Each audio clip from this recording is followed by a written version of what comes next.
आपण पाहत आहात आपल्या हक्काचे प्रतिध्वनी न्यूज। मिरजेत सहाय्यक पोलीस उपनिरीक्षकाचा संशयास्पद मृत्यू, कारमध्ये आढळला मृतदेह, दुपारपासून होते संपर्कहीन।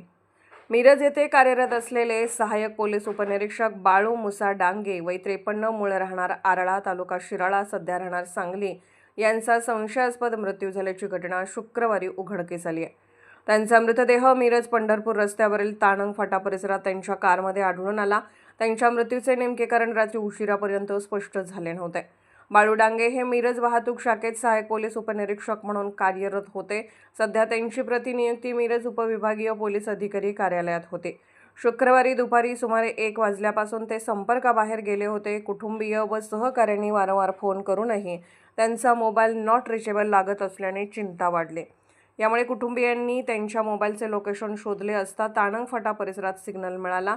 त्यानंतर पोलिसांच्या मदतीने शोध घेतला असता डांगे हे त्यांच्या मारुती स्विफ्ट डिझायर क्रमांक MH109095 या कारमध्ये बेशुद्ध अवस्थेत आढळून आले।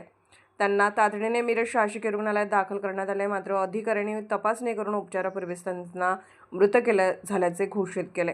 डांगे यांच्या निधनाची बातमी समजताच पोलीस अधीक्षक संदीप घुगे, उपविभागीय पोलीस अधिकारी प्रणिल गिल्डा, मिरज शहर पोलीस निरीक्षक किरण चौगले, महात्मा गांधी पोलीस ठाण्याचे सहाय्यक पोलीस निरीक्षक संदीप शिंदे यांच्यासह अनेक अधिकारी कर्मचारी मिरज शासकीय रुग्णालयात दाखल झाले। मिरज परिसरात अनेक वर्ष सेवा बजावल्यामुळे डांगे यांचा संपर्क मोठा होता।